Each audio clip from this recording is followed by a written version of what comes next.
Hi friends, ഇന്ന് നമ്മളൊരു മെഴുക്കുവരട്ടിയായിട്ട് ഉണ്ടാക്കണേ. അതിനുവേണ്ടി കോവയ്ക്ക, ചേന, കായ ഇതെല്ലാം ഇങ്ങനെ ചെറുതായി അരിഞ്ഞിരിക്കുക കണ്ടോ, നീളത്തിൽ. പിന്നെ ഉള്ളി, മുളക്, വെളുത്തുള്ളി ഇതെല്ലാം ചതച്ച് വെച്ചേക്കണം.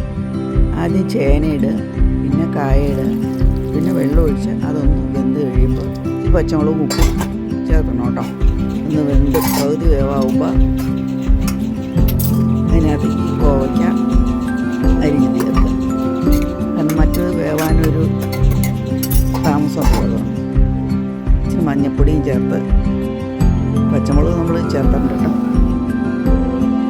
വെന്ത് കഴിയുമ്പോൾ വെളിച്ചെണ്ണ ഒഴിച്ച് കടുകിട്ട് ചതച്ച് വെച്ച മുളകും ഉള്ളിയും വെളുത്തുള്ളിയും ഒക്കെ അങ്ങനെ കൂട്ടി നന്നായിട്ട് ഇതിട്ട് കൊടുത്തെടുക്കാം. നല്ല അടിപൊളി ടേസ്റ്റാണ്. എല്ലാവരും ഇത് ഉണ്ടാക്കി നോക്കണം കേട്ടോ. അങ്ങനെ മിക്സഡായിട്ടുള്ള ഈ മെഴുക്കുവരട്ടി എല്ലാവർക്കും ഇഷ്ടപ്പെടുമെന്ന് വിചാരിക്കുന്നു.